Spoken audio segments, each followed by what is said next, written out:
All right, welcome back to Sunrise. So if you're just joining us, thank you so much for making it Sunrise. It is 6:18 on this here Wednesday morning, and it's time to sneak a peek at what's in the headlines with my girl Teeks.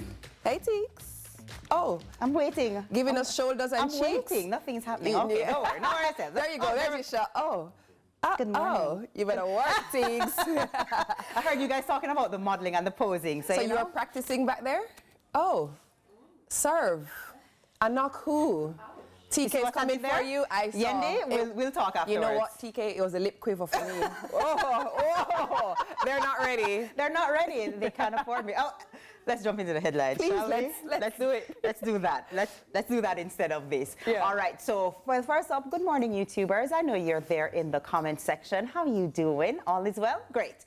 All right. First up, multi-layered border control strategy to protect Jamaica's poultry sector from bird flu. To protect the local poultry sector from the growing threat of avian influenza, commonly known as bird flu, the Ministry of Agriculture is strengthening its multi-layered border control strategy. This includes heightened surveillance and stricter screening of high-risk agricultural imports. Speaking at the Caribbean Poultry Association's 8th International Technical Symposium in Kingston yesterday, Portfolio Minister Floyd Green said the move is part of wider efforts to protect Jamaica's poultry industry from the virus. Minister Green said the government is taking a firm prevention is better than cure approach to guard against the growing global threat. With the highly pathogenic strain of the virus affecting poultry sectors worldwide, he stressed the importance of exclusion as a more sustainable long-term strategy. So just a little update on what's happening with the chicks. You know, I'm very pleased for that conversation because obviously everyone knows globally there's this whole thing of trying to get eggs and everybody's just like, where the eggs gone, where the eggs gone? The issue with not getting the eggs is what's happening with the chickens. Yeah. So I'm pleased to hear that stringent measures are being put in place so that we can just try and avoid a massive shortfall or a massive full-blown attack of what is happening with the chickens. And I agree 100%, prevention is always going to be better than cure. So. And especially with chickens, because you know that's such a huge food source for Jamaica. Correct. You know, I mean, like, and we have the oxtail and the, you know, those all the people there. No, but you know, so we say pan chicken and we KFC. say chicken, exactly. We say chicken. So to have anything in place that protects us and protects our chickens, I mean, that's huge. So kudos, and let's see, we'll keep everybody posted on that, of course. And typically, we are often accused, and when I say we, I'm talking about obviously the heads that be, are accused of being reactive and not proactive. So I'm glad that the conversation is happening, that we're in a position of not trying to figure out a problem for, figure out a solution for a problem that is already here versus putting up measures in place so we don't have to deal with it. Yeah. All right, what else you got, Teeks? All right, so I didn't just come with poses, I came with bearing gifts. Oh, did you? Stay tuned. On ready? a Wednesday? Are we ready? It's not Friday, you know. Just cool the man. Really? Let's do it. So borrowed beginnings to big business. From a borrowed van to a multi-million-dollar business. We're talking about college hunks hauling junk and moving. It's a company that started with 2 college friends and a dream and now has over 200 franchises across North America. Joining us now to tell us more about it is founder and owner Nick Friedman and Jamaican-born CEO Roman Cowan to talk about how they've been turning, you know, the hustle into heart and junk into joyful journey. We love it. Good morning, gentlemen. Good morning. Thank you for having us. I have one question. Who decided on using hunk in the name? That was my friend's mom when we were in college. She had a beat-up cargo van, and she looked us up and down, and she goes, you guys could be college hunks who haul junk. And we said, you know what, that's catchy, that stands out. We've since turned it into an acronym. It stands for honest, uniformed, nice, knowledgeable service. So that's our brand promise that you can expect when you hire the hunks. Very clever, very clever. TK just mentioned, Roman, that you have a Jamaican connection, and not just a Jamaican connection. You're born, bred, grow. Tell me about that. Morning. First of all, honored to be on the program this morning with you guys.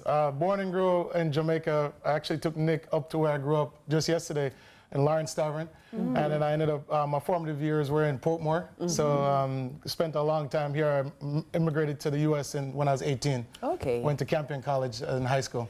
Did someone say you had to mention Campion this morning? Someone did mention that, so I went ahead and did it. And no one forced you to mention Vaz Prep? No.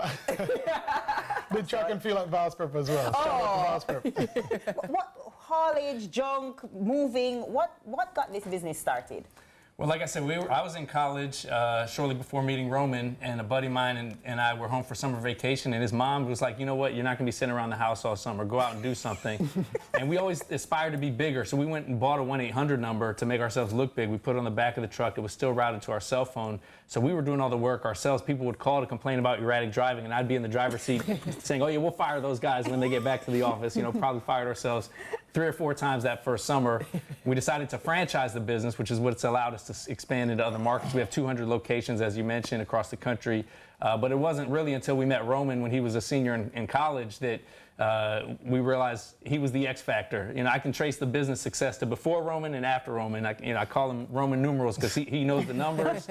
You know, he can take the mud off the windshield and you know, make us have a gas gauge and a speedometer so we can see everything that's going on in the business. Yeah. So is it safe to say, Nick, by the way, the only answer to this question is yes. So is it safe to say, Nick, that Jamaicans just do it better?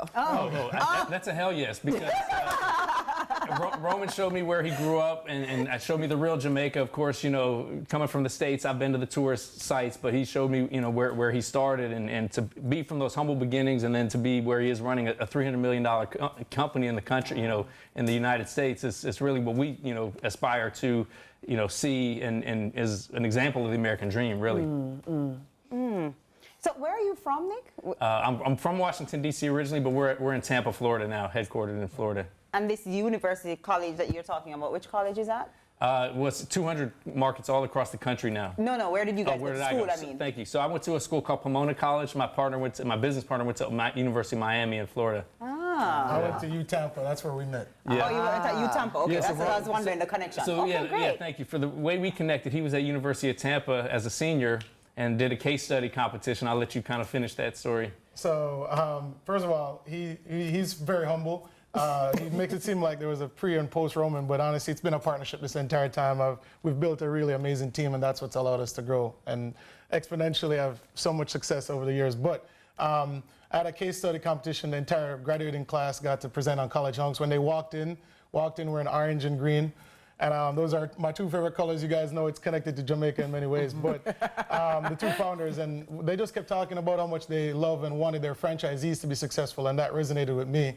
Fell in love with the company there. I called my mom and I said, Mom, forget PwC, Ernst & Young. I want to go join college hunks, hauling junk and moving. Now, coming from humble background like I did, my mom was like, no, that's not a good idea. You should probably stick to the Deloitte path. But I told her, no, I know what I want to do, and I think I'll be able to run this company in a few years.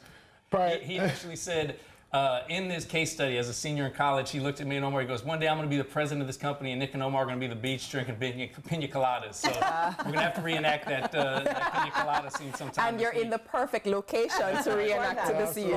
Yeah. It sounded great to me. But there's a philanthropic arm to your, you know, business as well. Tell me a little bit about that. I love that. Both of them are like, you do it. No, you do it. No, any one of you. No, absolutely. I think we try to be socially responsible. When we got together, one of the things we wanted to do, not just make profits and a lot of revenue, wanted to impact people's lives. Our purpose, we call it to move the world. So we've done a variety of things to move the world. Move the world just means make a lasting positive impact on people we touch. So we have a CJ Cares initiative, kind of like a Make-A-Wish Foundation, where people in need can apply.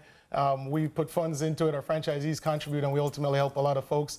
Recent hurricanes hit Tampa, the Tampa Bay region. A lot of folks were leaving the region when it was our most desperate hour, and Nick and Omar were so gracious to lend a helping hand to the city We actually were awarded the key to the city because we stayed back, removed a lot of debris, and helped make Tampa safer. So we've done quite a few things. There's too many things to list, but our arm of being socially responsible extends all the way to our team members out in the front line, and obviously we set the tone at the top through Nick and Omar. Brilliant stuff, brilliant I stuff. love Nick, that. very quickly, favorite food you've had since you've been here?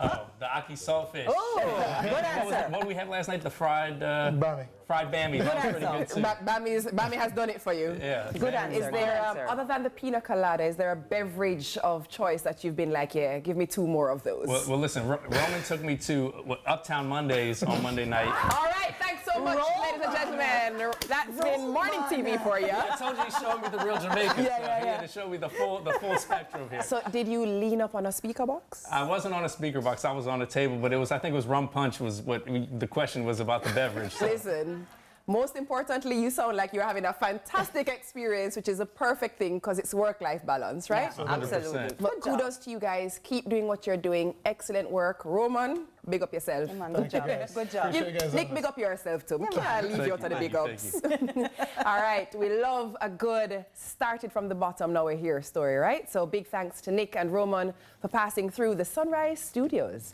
Up next, there's a little preacher man in the building, and he's ready to bring the word in Wednesday service. Please stay with us right here on Sunrise.